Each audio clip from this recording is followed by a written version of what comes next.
We finally have new Banjo Grand Kirkhope music, but are there secrets within the song? Blocked content.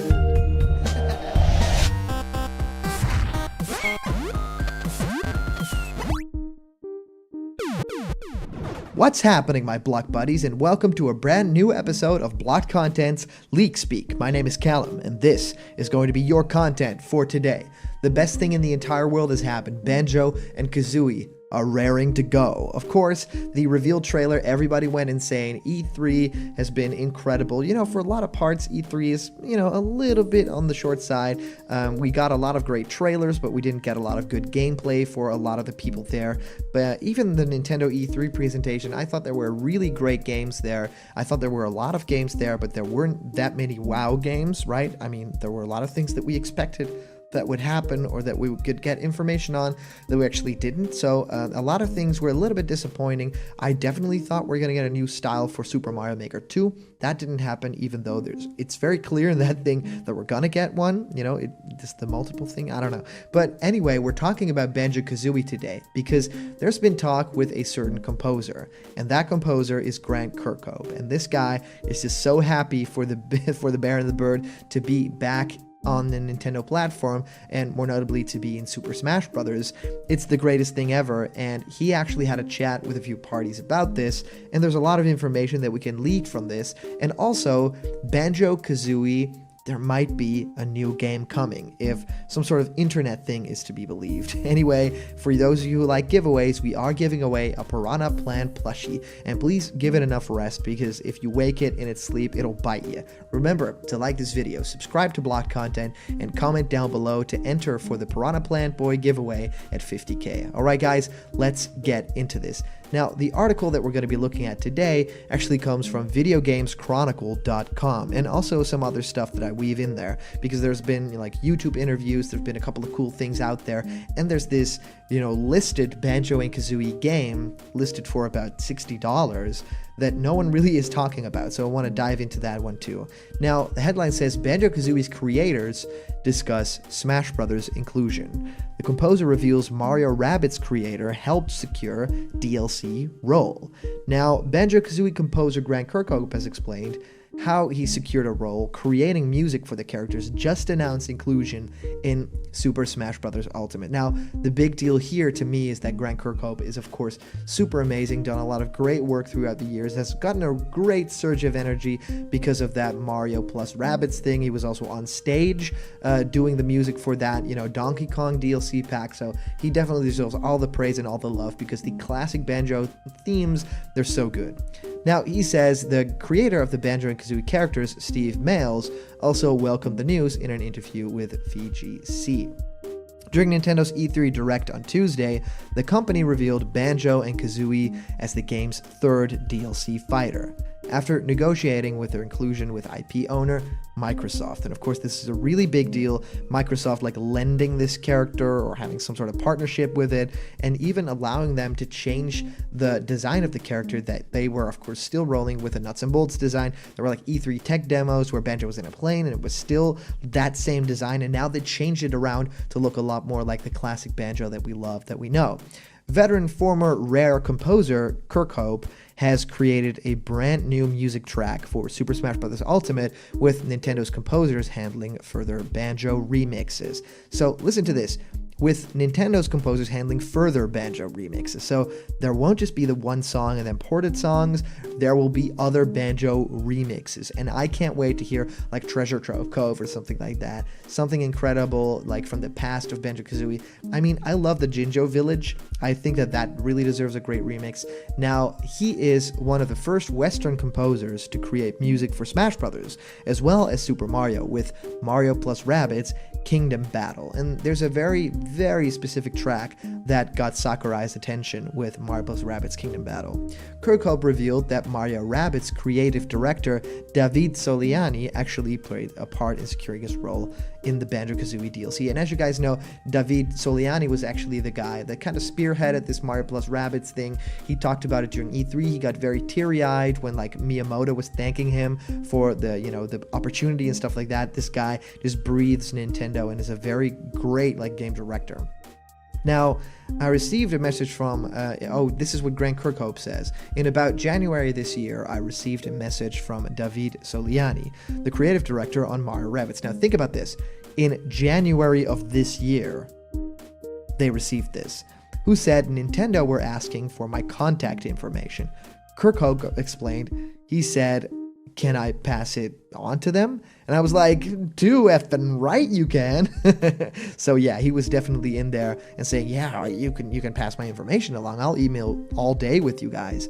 Saying, I think it was Nintendo's idea that they wanted the original composer, he added. This had been going on long before they talked to me, and they must have been talking to Rare at the back end of last year.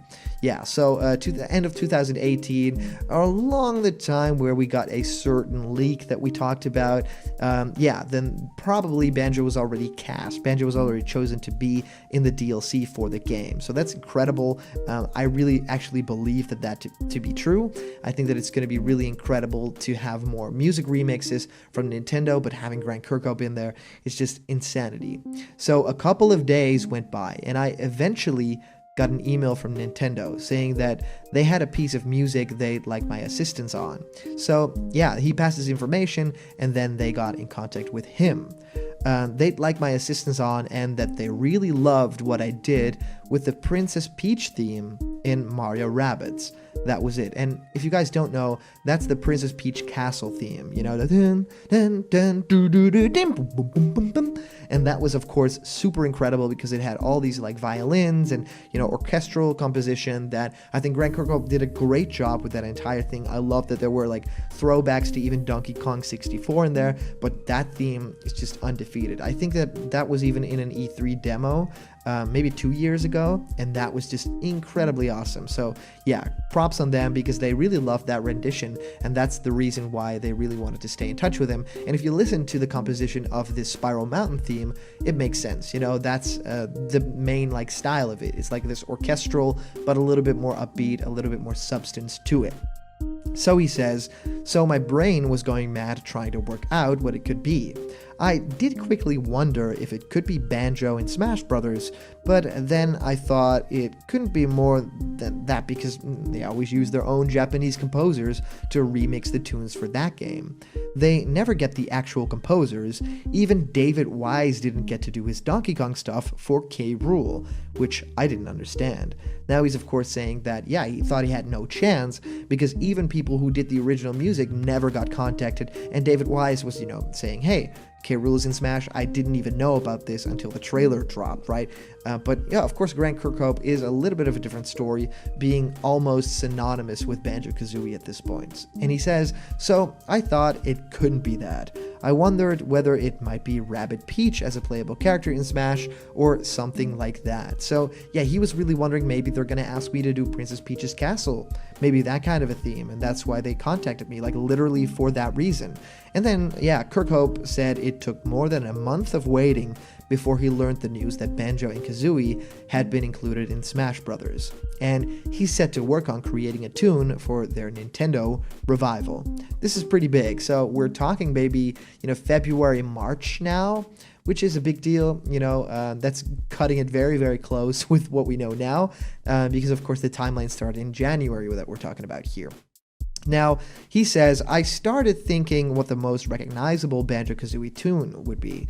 He said, I went through a different idea like Mad Monster Mansion, Freeze Easy Peak, or Treasure Trove Cove, but eventually settled on Spiral Mountain. I thought that would be the most recognizable of all of them.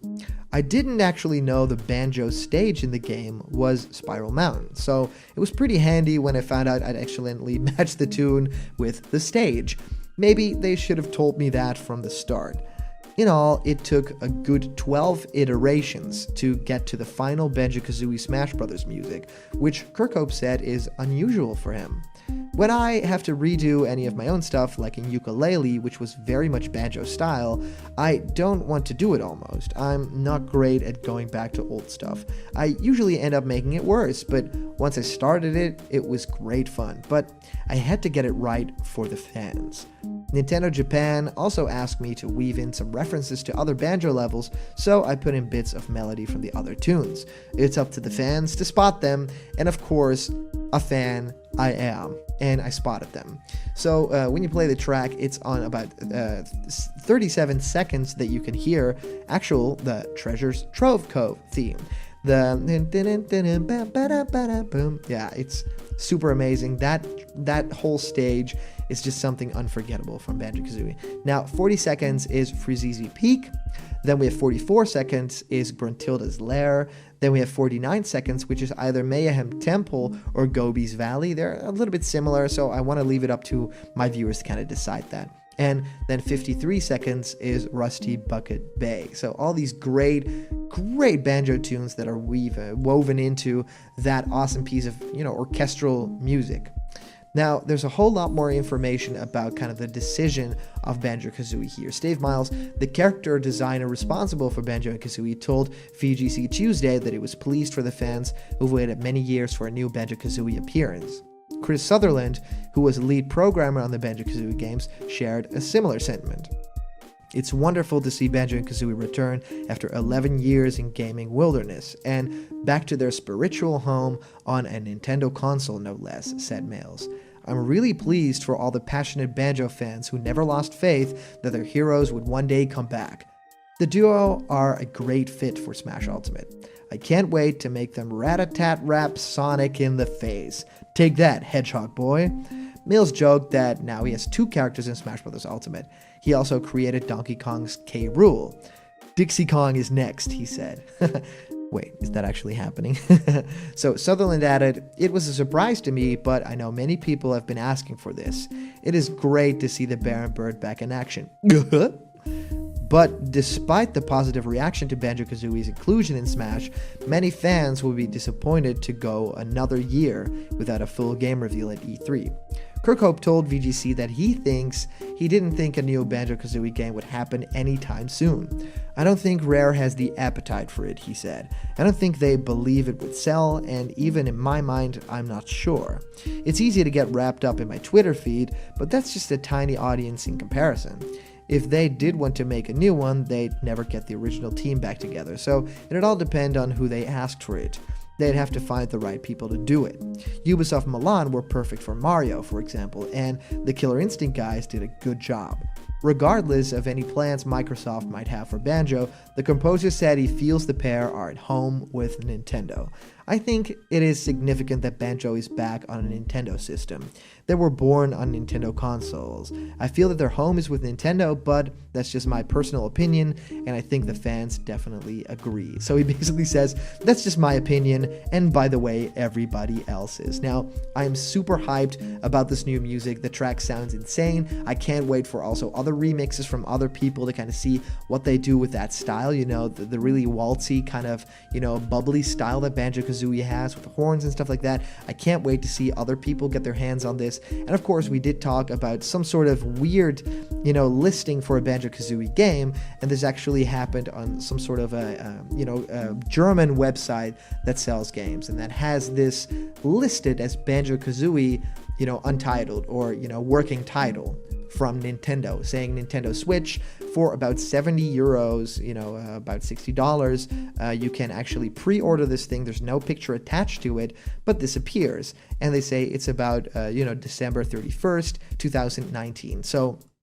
all this together, and even Grant Kirkhope's words that he doesn't think a new Banjo game will happen, maybe it won't sell, it's strange to me because it really feels like a Rare revival right now, right?